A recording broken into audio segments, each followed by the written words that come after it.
بسم اللہ الرحمن الرحیم۔ السلام علیکم کلاس 10th۔ آج کا ہمارا ٹاپک ہے نظم آدمی نامہ۔ آدمی نامہ کے جتنے بھی بند ہیں ہم ان میں سے پہلے 3 بند کی آج ان کا مفہوم پڑھیں گے، ان کی تشریح کو بھی دیکھیں گے اور ساتھ ان کے مشکل الفاظ کے معنی کو بھی دیکھیں گے۔ مشکل الفاظ کے معنی اور مفہوم آپ نے کاپی پر لکھنے میں اور یاد بھی کرنے ہیں، اور اس کی تشریح کو آپ نے اچھی طرح سے پڑھ کر یاد کرنا ہے۔ بند نمبر 1 ہے، دنیا میں پادشاہ ہے سو ہے وہ بھی آدمی، اور مفلس و گدھا ہے سو ہے وہ بھی آدمی۔ زردار و بے نوا ہے سو ہے وہ بھی آدمی، نعمت جو کھا رہا ہے سو ہے وہ بھی آدمی، ٹکڑے جو مانگتا ہے سو ہے وہ بھی آدمی۔ جی، اس کا سب سے پہلا حرف ہے مشکل حرف پادشاہ۔ یہ فارسی زبان کا لفظ ہے جس کے معنی حاکم یعنی بادشاہ۔ بے نوا بے کس، بے بس، بے سر و سامان، مفلس غریب، نعمت تحفہ بخشش، گدھا مانگنے والا یا بھکاری، ٹکڑے روٹی کے پارچے یا حصے، زردار مال و دولت والے، مالدار دولت مند اور امیر لوگ۔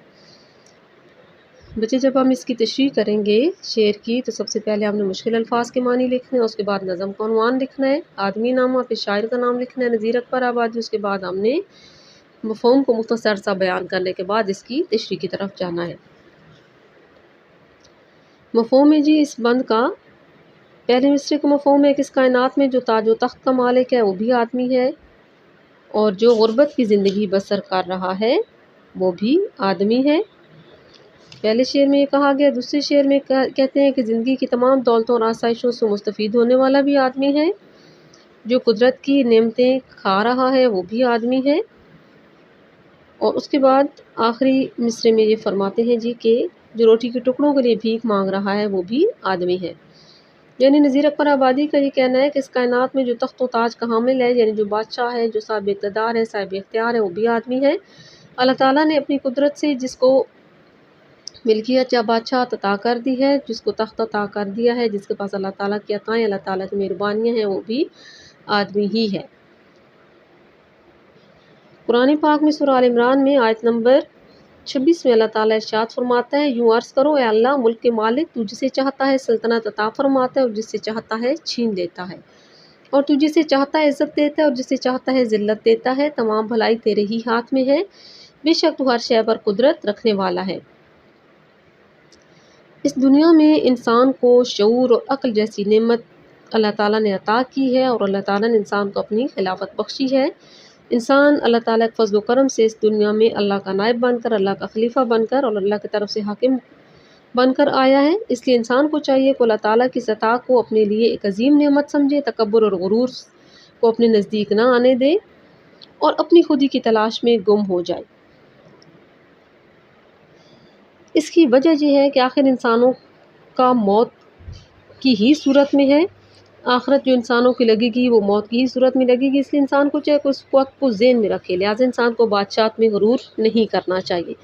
بقول میر تقی میر، جس سر کو غرور آج ہے یا تاجوری کا، کل اس پہ یہی شور ہے پھر نوحہ گری کا۔ کہ آج یہ جو بادشاہ بنے بیٹھے ہیں، سروں پہ تاج سجائے بیٹھے ہیں، کل جب ان کی موت ہو جائے گی، جب یہ انسان سے مردے میں بدل جائیں گے، تو وہیں پر آج جہاں ان کے تخت و تاج کے قصیدے پڑھے جاتے ہیں، وہیں پر کل ان کی میت پر ماتم کیا جائے گا، ان کی میت پر نوحہ گری ہوگی۔ بند کے دوسرے مصرے میں نذیر اکبر آبادی کہتے ہیں کہ جو لوگ غربت کے سائے میں زندگی بسر کر رہے ہیں، جو سڑکوں گلیوں کوچوں اور چوراہوں میں بھیک مانگتے نظر آتے ہیں، حقیقتاً وہ بھی تو انسان ہی ہیں۔ ہر شخص کا اپنا مقام ہے جس کے سارے وہ زندگی گزارتا ہے۔ ایمان کا تقاضا یہ ہے کہ انسان کو جو مقام دنیا میں ملا ہے وہ اسے تسلیم کرے، چاہے وہ بادشاہ ہے، چاہے وہ گدھا ہے، چاہے وہ امیر ہے، چاہے وہ مفلس اور غریبی میں ہے،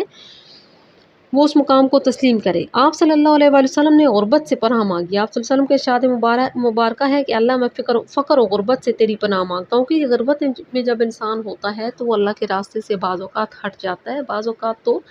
وہ اپنی غربت کو اپنا امتحان سمجھ کر اس پہ صبر و شکر سے گزارا کرتا ہے، لیکن بعض اوقات انسان بھٹک جاتے ہیں۔ اس لیے اللہ تعالیٰ کے پیارے نبی صلی اللہ علیہ وآلہ وسلم نے غربت سے پناہ مانگی۔ یہ دنیا کا دستور ہے کہ کوئی بادشاہت پر ہے اور کوئی مفلس و گدھا ہے، مگر دونوں ہی آدمی ہوتے ہیں۔ شرم آتی ہے کہ اس شہر میں ہم ہیں کہ جہاں نہ ملے بھیک تو لاکھوں کا گزارا ہی نہ ہو، کہ آج کل لوگ بھیک مانگنا شروع کر دیتے ہیں غربت سے تنگ آ کر۔ اس لیے شاعر جان نثار اختر بھی جو ہے وہ یہ کہتا ہے کہ مجھے اس شہر میں رہتے ہوئے شرم آتی ہے کہ جہاں پر کئی لوگ ایسے ہیں کہ جو بھیک مانگ کر گزارا کرتے ہیں اور انہیں بھیک نہ ملے تو ان کا گزارا نہیں ہوتا۔ بند کی تیسری مصرے میں نذیر اکبر آبادی بیان کرتے ہیں کہ جو دولت مند ہے، آسائشوں میں پلا بڑا ہے، جو زندگی کی تمام تر نعمتوں سے فائدے اٹھا رہا ہے، وہ بھی آدمی ہے۔ جو بے بس لاچار مجبور ہیں، جو حالات کے چکی کے پسے میں ہیں، وہ بھی آدمی ہیں۔ دونوں کے حالات میں فرق ہے، کچھ لوگ نعمتوں سے مالا مال ہیں، کچھ لوگ مسائل میں گھرے ہوتے ہیں، مگر دونوں ہی آدمیت کے رتبے پر فائز ہوتے ہیں۔ اللہ تعالیٰ نے دولت کو چند ہاتھوں ہی میں ارتقاء سے منع فرمایا، اس لیے کہ اس طرح انسانیت کا استحصال ہوتا ہے۔ اللہ تعالیٰ قرآن پاک کی سورہ الحشر آیت نمبر 7 میں ارشاد فرماتا ہے تاکہ وہ یعنی دولت تمہارے مالداروں ہی کے درمیان گردش نہ کرتی رہے، اسی لیے اللہ تعالیٰ نے کائنات میں زکوٰۃ کا نظام مروج کر دیا تاکہ دولت چند ہاتھوں میں محفوظ ہو کر نہ رہ جائے بلکہ وہ گردش میں رہے اور غریب سے امیر اور امیر سے غریب کی طرف ٹرانسفر ہوتی رہے یا تبدیل ہوتی رہے۔ اس کائنات کا نظام ایسا ہی ہے کہ جہاں امیر و غریب دونوں اپنے حصے کی زندگی گزار رہے ہیں۔ بقول شکیل بدائی بنی غم کی دنیا رہے آباد شکیل، مفلسی میں کوئی جاگیر تو ہے، کہ اپنی غربت کو اس نے اپنی جاگیر بنا لیا ہے۔ بند کے چوتھے مصرے میں نذیر اکبر آبادی کہتے ہیں کہ جو قدرت کی بنائی ہوئی تمام نعمتیں کھا کر لطف اٹھا رہا ہے، مختلف ذائقوں سے اپنے دل کو بہلا رہا ہے، وہ بھی آدمی ہے۔ یہ مختلف صورتیں جو حالات کے پردوں پر ظاہر ہیں، سب انسان ہی ہیں، فرق صرف اتنا ہے کہ کوئی غریب ہے، مفلس ہے، کوئی نعمتوں سے مالا مال ہے۔ یہ اللہ تعالیٰ کا احسان ہے جس نے آدمی کو اتنا سب کچھ عطا کیا ہے۔ قرآن پاک کی سورہ النحل آیت نمبر 18 میں اللہ تعالیٰ ارشاد فرماتا ہے اور اگر تم اللہ کی نعمتوں کو شمار کرنا چاہو تو انہیں شمار نہیں کر سکتے۔ اللہ تبارک و تعالیٰ مہربان ہے، وہ انسانوں کو طرح طرح کی نعمتیں عطا کرتے ہیں اور انسان ان نعمتوں سے فائدہ اٹھاتے ہیں، اس لیے چاہیے کہ اپنے رب کا شکر گزار رہے۔ بقول حیدر علی آتش کرے جس قدر شکر نعمت وہ کم ہے، مزے لوٹتی ہے زباں کیسے کیسے۔ بند کے 5ویں مصرے میں یعنی پہلے جو ہم نے پڑھے وہ اشعار تھے، ہر شعر کے 2 مصرے ہوتے ہیں، لیکن جب صرف ایک سطر ہو تو پھر وہ مصرع کہلاتی ہے، وہ شعر نہیں کہلاتی۔ یہاں پر پہلے 2 اشعار ہیں یعنی 4 مصرے ہیں، پہلے شعر کے 2 مصرے ہیں، پھر دوسرے شعر کے بھی 2 مصرے ہیں، اور جہاں پر 5ویں کے ساتھ دوسرا مصرع موجود نہیں ہے تو یہ صرف ایک مصرع کہلائے گا یعنی ایک سطر، یہ مکمل شعر نہیں ہے۔ اس آخری سطر میں نذیر اکبر آبادی کہتے ہیں کہ دنیا کی حقیقت کو اس انداز میں دیکھیں کہ جو روٹی کے ٹکڑے مانگ رہا ہے، اپنی بھوک منانے کے لیے دست پھیلاتا ہے یعنی ہاتھ پھیلاتا ہے، اس کا مقصد صرف اپنے پیٹ بھرنا ہے، اسے ذائقے سے اپنے پیٹ کی ضرورت کا احساس ہے۔ جو روٹی کے ٹکڑے مانگتا دکھائی دیتا ہے وہ بھی آدمی ہے۔ قدرت کا قانون ہے کہ کوئی نعمتوں سے مالا مال ہے، کوئی روٹی کے لیے ترس رہا ہے۔ یہ اسی خالق واحد کا نظام ہے کہ کبھی کسی کو دولت عطا کر دیتا ہے، کبھی کسی سے نعمتیں چھین لیتا ہے، وہی سب کچھ جانتا ہے اور بہتر فیصلے کرتا ہے۔ بقول راحت اندوہی فیصلے لمحات کے نسلوں پہ بھاری ہو گئے، باپ حاکم تھا مگر بیٹے بھکاری ہو گئے، کہ جو محنت کرتے ہیں وہ تو حاکمیت میں رہتے ہیں، لیکن کچھ لوگ غربت کی طرف چلے جاتے ہیں، حالات بدل جاتے ہیں تو ان کی اولاد جو ہے بھکاریوں کے روپ میں بھی نظر آتی ہے، کہ انسان کو قدرت کی طرف سے کیسے کیسے حالات کا سامنا کرنا پڑتا ہے۔ جی اگلا بند ہے ہمارے پاس ابدال و کتب غوث و ولی آدمی ہوئے، منکر بھی آدمی ہوئے کفر کے بھرے، کیا کیا کشف و کرامات کے کیے، حتیٰ کہ اپنے زہد و ریاضت کے زور سے خالق سے جا ملا ہے سو ہے وہ بھی آدمی۔ اچھا جی یہاں پر ہے جی ابدال کہتے ہیں صوفیانہ لوگوں کو، اسلامی اصطلاح میں اللہ تعالیٰ کے خاص نیک مخلص اور برگزیدہ اولیاء کی جماعت کو کہتے ہیں جو ہمیشہ قائم رہتی ہے۔ منکر انکار کرنے والا، ریاضت محنت و مشقت کرنے والا، قطب محور مرکز تصوف میں بلند مقام رکھنے والا، ولی اللہ کرشمے معجزہ کمال خالق بنانے والا، تخلیق کرنے والا، غوث فریاد کو سننے والا، مددگار حاجت روا، روحانیت میں غوث سے ولایت کا ایک بلند ترین درجہ، کشف و کرامات کھول دینا، انہونی بات پوشیدہ چیزوں کا واضح کرنا، ولی دوست قریب، زہد پرہیزگاری یا زہد پرہیزگاری۔ اس میں بھی اسی طرح سے سب سے پہلے نظم کو عنوان لکھیں گے، اس کے بعد شاعر کا نام لکھیں گے، پھر اس کے بعد مفہوم ہے جس کا اللہ تعالیٰ کے نیک بندے جنہوں نے کشف و کرامات دکھائے اور اپنے تقوی و محنت کی بنیاد پر اللہ رب العزت کے قریب ہوئے وہ بھی آدمی ہیں، اور جنہوں نے حقیقت سے انکار کیا اور کفر کیا وہ بھی انسان ہی ہیں۔ تشریح طلب بند کے پہلے مصرے میں نذیر اکبر آبادی کہتے ہیں کہ آدمی کو مختلف مقام و مرتبے سے نوازا گیا ہے، مذہبی ریاستوں میں مشغول و مصروف رہ کر جو لوگ بلند مقام پر پہنچتے ہیں وہ بھی انسان ہیں جو اللہ کی راہ میں اپنی زندگی بسر کرتے ہیں، جو دنیاوی خواہشات میں گم نہیں ہوتے، جو اہل تصوف ہوتے ہیں، اپنی ذمہ داریاں اللہ کے حکم کے مطابق ادا کرتے ہیں، اللہ کی ذات سے جڑے رہتے ہیں۔ اللہ تعالیٰ نے قرآن حکیم میں ایسی اولیاء اللہ کا ذکر اس طرح بیان فرمایا ہے، سورہ یونس آیت نمبر 23-24 میں ہے، خبردار بے شک اللہ کے ولیوں پر نہ کوئی خوف ہے نہ وہ غمگین ہوں گے، یہ وہ لوگ ہیں جو ایمان لائے اور تقوی اختیار کرتے رہے۔ یہ تمام لوگ عالم فقر میں زندگی بسر کرتے ہیں، وہ سادہ طبیعت ہوتے ہیں، اللہ کے عطا پر گزارا کرتے ہیں، اللہ نے انہیں صابر و شاکر بنایا ہے،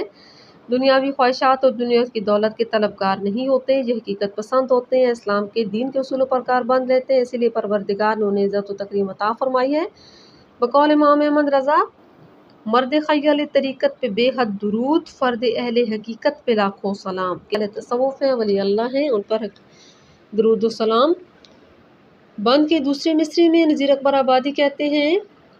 کہ وہ لوگ جو حقیقت سے منہ موڑتے ہیں، جھوٹ کے سہارے لیتے ہیں، جو منکر ہو جاتے ہیں، اپنے خود ساختہ تصورات میں الجھ جاتے ہیں، وہ بھی آدمی ہے، بس فرق یہ ہے کہ وہ سچائی سے دور رہتے ہیں، ان حقیقتوں سے دور رہتے ہیں جن کو سمجھ کر انسان عظمتوں کا حامل ہوا ہے، جھوٹ کا سہارا لیتے ہیں، اپنے مفاد کو حقیقتوں کے انتشار سے پھیلاتے ہیں، ایسے سوال اٹھاتے ہیں جنہیں سن کر ایمان والے ان کی باتوں کو سننے یا سوچنے پر مجبور ہوتے ہیں، ایسے لوگ اللہ تعالیٰ اور رسول اللہ صلی اللہ علیہ وسلم کی حقیقت سے انکار کرتے ہیں، وہ خود ہی گمراہی پر ہیں تو وہ بھی آدمی۔ اللہ تعالیٰ نے قرآن حکیم میں ارشاد فرمایا، سورہ النساء آیت نمبر 150، بے شک وہ لوگ جو اللہ اور اس کے رسولوں کے ساتھ کفر کرتے ہیں، چاہتے ہیں کہ اللہ اور اس کے رسولوں کے درمیان تفریق کریں، اور کہتے ہیں ہم بعض کو مانتے ہیں بعض کو نہیں مانتے، اور چاہتے ہیں کہ ان کے درمیان کوئی راستہ نکال لیں۔ یہ دنیا کے رنگ ہیں، کوئی ایمان سے سرشار ہے، کوئی کفر میں گمراہ ہے، تمام رویے دنیا میں رائج ہیں، ایمان پر چلنے والے بھی آدمی ہیں، کفر اختیار کرنے والے بھی آدمی ہیں۔ بقول حیدر علی آتش، کفر و اسلام کی کچھ قید نہیں اے آتش، شیخ ہو یا کہ برہمن ہو پر انسان ہوئے۔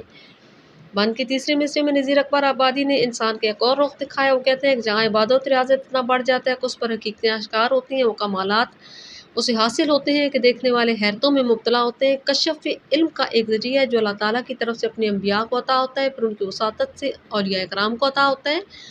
اس کی کئی مثالیں ہیں، جیسے حضرت سلیمان علیہ السلام کی امت میں آصف بن برقیہ کو یہ اعزاز ملا، اسی طرح دین اسلام میں رسول اکرم صلی اللہ علیہ وسلم کو طفیل ہزاروں اولیاء کرام کو کشف و کرامات نصیب ہوئی ہیں۔ نذیر اکبر آبادی کہتے ہیں جو ان مراحل سے گزر کر بلندیوں تک پہنچے وہ سب حاصل کرے، جس کا تصور بھی آسان نہیں تھا، ایسا کرنے والا بھی تو آدمی ہے، قدرت ان پر مہربان ہوتی ہے، ایسے کمالات ظاہر کرنے کی اہلیت وہ لوگ رکھتے ہیں جنہیں سمجھنے کے لیے شعور کی ضرورت ہوتی ہے۔ علامہ اقبال نے فرمایا تھا، نہ پوچھ ان خرقہ پوشوں کی، ارادت ہو تو دیکھ ان کو، ید بیضا لیے بیٹھے ہیں اپنی آستینوں میں، کہ وہ چمکتے ہوئے ہاتھ لیے بیٹھے ہیں اپنی آستینوں میں، یعنی حضرت عیسیٰ علیہ السلام اور انبیاء علیہ السلام کو معجزات عطا کیے گئے تھے، تو وہ علامہ اقبال ایسی لوگوں کے بارے میں ذکر فرما رہا ہے کہ اللہ کے ولی ہیں، اللہ کے پیغمبر ہیں، اللہ کے نبی ہیں، اللہ کے برگزیدہ بندے، اور اللہ تعالیٰ ان کو ایسے کرامات، ایسے کشف، ایسے معجزے عطا کر دیتے ہیں کہ دنیا برد حیرت میں ڈوب جاتی ہے۔ چوتھے مصرے میں نذیر اکبر آبادی کہتے ہیں، تقوی اور عبادت کی یکسوئی کو جو اپنا لیتا ہے وہ بھی آدمی ہے، جو عبادت کرتا ہے اور اپنے مقام و مرتبے کو بڑھاتا ہے وہ بھی آدمی ہے، جو اللہ تعالیٰ کے ڈر کو اپنے ذہن میں بٹھا لیتا ہے، جو صرف اللہ کی ذات میں مگن ہو جاتا ہے۔ اللہ تعالیٰ نے قرآن مجید میں اس بات پر زور دیا ہے کہ تقویٰ اللہ تعالیٰ سے ڈرنے کا نام ہے اور سیدھی راہ اختیار کرنے کا نام ہے۔ اللہ تعالیٰ قرآن پاک میں فرماتا ہے، سورہ الاحزاب آیت نمبر 70، اے ایمان والو اللہ سے ڈرو اور سیدھی بات کہو۔ تقوی اختیار کرنے والے ہر وقت اللہ کے حضور سجدہ ریز رہتے ہیں، اسے مدد کے طالب رہتے ہیں، اپنے گناہوں کی بخشش کے لیے ان کے ہونٹوں پر دعاؤں کا سلسلہ جاری رہتا ہے۔ بقول ڈاکٹر شاکر اللہ، یا الہی گناہ گار ہوں، راہ تقویٰ پہ مجھ کو چلا دے، راہ شیطان کہوں میں راہی، نیک بندوں کا راستہ دکھا دے۔ پانچویں مصرے میں نذیر اکبر آبادی کہتے ہیں کہ ریاضت اور تقویٰ کی حقیقتوں کا ثمر یہ ہے کہ ایسا کرنے والے اللہ تعالیٰ کے قریب ہوتے ہیں۔ جو انسان جو قرب حاصل کرتا ہے، اللہ تعالیٰ کے عطاؤں پر سر جھکاتا ہے، اپنی ذات مفاد کے لیے تقاضے نہیں کرتا، وہ بھی آدمی ہی ہے۔ بقول احمد فراز، یہ قناعت ہے، اطاعت ہے کہ چاہت ہے فراز، ہم تو راضی ہیں وہ جس حال میں رکھے، یعنی جو لوگ اللہ کی رضا میں راضی رہتے ہیں وہ بھی اللہ کے بندے ہیں، اور جو اللہ کی رضا میں صبر و شکر نہیں کرتے، منکر ہو جاتے ہیں، وہ بھی آدمی ہی ہوتے ہیں۔ بند نمبر 3 ہے، فرعون نے کیا تھا جو دعویٰ خدائی کا، شداد بھی بہشت بنا کر ہوا خدا، نمرود بھی خدا ہی کہاتا تھا برملا، یہ بات ہے سمجھنے کی آگے کہوں میں کیا، یہاں تک جو ہو چکا ہے سو ہے وہ بھی آدمی۔ فرعون مصر کا بادشاہ گزرا ہے جس نے خدائی دعویٰ کیا۔ حضرت موسیٰ علیہ السلام نے فرعون کی خدائی کو للکارا، آخرکار غرق آب ہو کر فرعون مر گیا۔ شداد نے باغ ارم کے نام سے جنت ارضی بنائی تھی۔ نمرود وہ بادشاہ تھا جس نے حضرت ابراہیم علیہ السلام کو آگ میں ڈالنے کا حکم دیا تھا، مگر اللہ تعالیٰ نے حضرت ابراہیم علیہ السلام کو آگ سے بچا لیا تھا اور نمرود کا عبرتناک انجام ہوا تھا۔ بہشت کہتے ہیں جنت کو، یاں کا مطلب ہے جہاں دعویٰ، مطالبہ، برملا، صاف یا روشن۔ فرعون، نمرود جو خدائی کے دعوے دار تھے، شداد جس نے جنت بنا کر خدا ہونے کا دعویٰ کیا تو بھی آدمی تھے۔ سمجھنے کی بات یہ ہے کہ جو کچھ جہاں تک ہو چکا ہے وہ سارے آدمی ہی ہیں۔ تشریح طلب بن کے پہلے مصرے میں نذیر اکبر آبادی نے مصر کے بادشاہ فرعون کا ذکر کیا ہے۔ اس کا دعویٰ تھا کہ نعوذ باللہ اس کے اندر خدائی صفات ہیں۔ وہ اپنے آپ کو طاقتور سمجھتا تھا اور اپنی طاقت کو لافانی تصور کر بیٹھا تھا۔ اس کے دل و دماغ میں یہ بات تھی کہ اس جیسا طاقتور کوئی دنیا میں موجود نہیں ہے، لیکن وہ اس حقیقت سے لا علم تھا کہ اللہ رب العزت سب سے بڑا ہے، سب قدرت اسی کی ہے۔ اللہ تعالیٰ نے حضرت موسیٰ علیہ السلام کو فرعون کے مقابل معجزات عطا کر کے بھیجے۔ فرعون تکبر و خود پسندی میں غرق تھا اور فساد برپا کرتا تھا۔ اللہ تعالیٰ نے سورہ القصص آیت نمبر 4 میں ارشاد فرمایا ہے، بے شک فرعون نے زمین میں سرکشی کی اور وہاں کے لوگوں کو گروہوں میں تقسیم کر دیا۔ ان میں سے ایک گروہ کو کمزور بناتا تھا، ان کے بیٹوں کو قتل کرتا اور ان کی عورتوں کو زندہ چھوڑ دیتا تھا، بے شک وہ فسادیوں میں سے تھا۔ فرعون کا دعویٰ تھا کہ وہ سب سے طاقتور ہے، ہر چیز کا نظام اس کے قبضے میں، آدمی ہونے کے باوجود وہ خود کو خدا سمجھتا تھا۔ اہل ایمان نے فرعون کی فانی طاقت کے سامنے سر نہیں جھکائے، یہ بھی آدمی ہی کے کمال ہے۔ بقول علی سردار جعفری، ہر رنگ کے آ چکے ہیں فرعون، لیکن یہ جبیں جھکی نہیں ہے۔ دوسرے مصرے میں نذیر اکبر آبادی نے ایک اور متکبر اللہ تعالیٰ کے نافرمان شداد کا ذکر کیا۔ حضرت ہود علیہ السلام کے زمانے میں قوم عاد کا بادشاہ تھا، اپنی طاقت پر مغرور تھا، اللہ تعالیٰ کا نافرمان تھا۔ دولت، سونے چاندی، جواہرات، محلات، باغات اور نہروں پر مشتمل اس نے ایک افسانوی جنت بنائی تھی، مگر اس کے غرور کو اللہ تعالیٰ نے عذاب الہی میں بدل دیا تھا۔ وہ اپنی ہی بنائی ہوئی جنت میں جانے سے پہلے غرق ہو گیا، ہلاک ہو گیا۔ اللہ تعالیٰ نے اپنی قدرت اور طاقت اس پر ظاہر کی اور شداد کے غرور و تکبر کو خاک میں ملایا۔ اللہ تعالیٰ نے سورہ الفجر آیت نمبر 6-8 میں ارشاد فرمایا ہے، کیا آپ نے نہیں دیکھا کہ آپ کے رب نے عاد کے ساتھ کیا کیا، ارم کے رہنے والوں کے ساتھ جو ستون والے، اونچے قد اور عالی شان عمارتوں والے تھے، جن کے مثل کوئی شہر ملکوں میں نہیں بنایا گیا تھا۔ شداد نے اس ارم شہر کو جنت کے طور بنانے کی کوشش کی تھی، جس پر اس پر عذاب آیا۔ جس نے بھی اس قسم کے دعوے کیے وہ آدمی تھے۔ اپنی ذات میں تکبر، خود پسندی، جہالت کو جس نے فروغ دیا، جو اس حقیقت ملت بیٹھا کہ اس نے بادشاہت اور طاقت حاصل کر لی ہے، جو اس کی عقل نے اس قدر بے شعور کر دیا کہ زمین پر خود ساختہ جنت بنانے مگن ہو گیا، یقیناً جو اس کی بے عقلی تھی۔ بقول سفر نقوی، اے خرد باختہ شداد ارم پر تیری تف، اتنے سستے ہیں کوئی باغ و جناں چھوڑتا ہے۔ تیسرے مصرے میں نذیر اکبر آبادی کہتے ہیں، ایک ظالم متکبر خدائی دعویٰ کرنے والا نمرود بھی تھا۔ نمرود بابل عراق کا ایک انتہائی متکبر ظالم بادشاہ تھا۔ حضرت ابراہیم علیہ السلام کے دور میں جو حکمران تھا، نمرود کو اس کی طاقت نے گمراہ کیا، نعوذ باللہ اس نے خدا ہونے کا دعویٰ کیا۔ نمرود تاریخ ان 4 حکمرانوں میں شامل ہے جس نے پوری دنیا پر حکمرانی کی، مگر بیک کیا اور خود کو زمینی خدا تصور کرنے لگا۔ 400 سال تک وہ حکمران رہا، سرکشی میں اس قدر بڑھ گیا کہ حضرت ابراہیم علیہ السلام کو آگ کے الاؤ میں ڈال لیا۔ اللہ تعالیٰ نے قرآن حکیم میں ارشاد فرمایا، سورہ البقرہ آیت نمبر 258، کیا تو نے اس شخص کو نہیں دیکھا جس نے ابراہیم سے اس کے رب کے بارے میں بحث کی، اس بات پر کہ اللہ تعالیٰ نے اسے سلطنت دی تھی۔ جب حضرت ابراہیم علیہ السلام نے فرمایا میرا رب وہ ہے جو زندہ کرتا ہے اور مارتا ہے، تو اس نے کہا میں بھی زندہ کرتا ہوں اور مارتا ہوں۔ اللہ تعالیٰ نے اپنی قدرت کا جلوہ دکھایا، اپنے خلیل علیہ السلام کو ظالم کی آگ سے بچا لیا، ایمان ابراہیم کو عزت عطا کی، آگ کے شعلوں کو پھول کی پتیوں میں بدل دیا۔ علامہ اقبال نے فرمایا، آج بھی ہو جو ابراہیم کا ایمان پیدا، آگ کر سکتی ہے انداز گلستاں پیدا۔ چوتھے مصرے میں نذیر اکبر آبادی نے پہلے 3 مصروں میں جن ظالم بادشاہوں کا ذکر کیا، اس کے بعد اہل دنیا کو سمجھانے کی کوشش کی ہے کہ ظلم، کفر، تکبر، خود پسندی، مفاد پرستی کے انجام کہیں بھی اچھا نہیں ہوا، مگر اس طرح کے دعوے کرنے والے بھی آدمی تھے، ان کے جھوٹ کے سامنے سچ کہنے والے بھی آدمی تھے۔ اب یہ بات اہل عقل کو سمجھنی چاہیے کہ گمراہی کا شکار نہ ہوں، گمراہ لوگوں کی پیروی نہ کریں۔ اللہ تبارک و تعالیٰ نے انسان کو شعور عطا کیا، ہدایت کے ذرائع مہیا کیے، لوگوں کو سچ پر چلنے کی تلقین کی، برائیوں سے دور رہنے کی نصیحت کی۔ نذیر اکبر آبادی نے یہ بات سمجھائی کہ آدمی سچائی پر رہ کر حقیقت تسلیم کرے تو بہتر ہے۔ بقول قتیل شفائی، ہمیں گواہ بنایا ہے وقت نے اپنا، بنا میں عزت کردار، آؤ سچ بولیں۔ 5ویں مصرے میں نذیر اکبر آبادی کہتے ہیں کہ اپنے مشاہدے کو دلچسپ انداز میں بیان کیا گیا ہے کہ یہاں تک جو کچھ ہوا وہ سب ظاہر ہے، سب انجام دینے والے بھی آدمی مثبت منفی کردار ادا کرتا ہے، اس لیے یہ کائنات مشتمل ہی آدمیوں پر ہے۔ آج سے پہلے جو کچھ ہوا وہ آدمیوں کو بطولت ہوا۔ اگر آدمی شعور سے کام لے تو بلند درجے پر فائز ہو کر اپنی عزت و حرمت کا دفاع کر سکتا ہے، مگر آدمی کے لیے سب سے مشکل کام یہی ہے کہ وہ سیدھی راہ اختیار کر کے انسان بن جائے۔ مرزا غالب نے فرمایا تھا، بس کہ دشوار ہے ہر کام کا آساں ہونا، آدمی کو بھی میسر نہیں انسان ہونا۔ کہ کوئی بھی کام کریں اس کو آسان بنانے سے پہلے مشکلات کو دیکھنا پڑتا ہے، لیکن آدمی جو ہے اسے انسان بننے کے لیے بڑے صبر و تحمل سے کام لینا پڑتا ہے۔ اب مختصراً یہ کہا گیا ہے ان مصروں کے اندر، یا ان جتنے بھی بند لکھے گئے ان کے اندر، نذیر اکبر آبادی نے آدمی کے کچھ طبقات کو یا کچھ درجات کو بیان کیا ہے کہ کچھ مغرور ہوئے، متکبر ہوئے، کچھ عاجزی پسند ہوئے، اللہ کے ولی ہوئے، پیغمبر ہوئے، فقر والے ہوئے، کچھ درویش ہوئے، کچھ تصوف کی دنیا والے ہوئے، کچھ خدائی دعوے کرنے لگے، تو وہ تمام تر حقیقت میں آدمی ہی تھے، آدمی کے ہی روپ میں وہ کائنات میں آئے، لیکن کچھ نے کائنات کو ظلم و جبر سے بھر دیا، تو کچھ لوگوں نے کائنات کو اللہ کے نور سے بھر دیا اور اللہ کے راستوں کی پیروی کی اور وہ اللہ سے جا ملے۔ یہ بچوں یہ تھا ہمارا آج کا ٹاپک۔ اس نظم کے پہلے 3 بند کے مختصر سا مفہوم آپ نے کاپیوں پر لکھنا ہے، آپ نے مشکل الفاظ کے معنی بھی کاپیوں پر لکھنے ہیں، اور یہ جو تینوں بند ہم نے پڑھے ہیں، ان تینوں بند کی تشریح کو آپ نے اچھی طرح سے یاد بھی کرنا ہے۔ کل کے لیکچر میں انشاءاللہ ہم اگلے 2 بند جو ہیں ان کو پڑھیں گے، ان کی تشریح سمجھیں گے، ان کو مفہوم لکھیں گے اور ان کے مشکل الفاظ کے معنی بھی لکھیں گے۔ آپ کا بہت شکریہ۔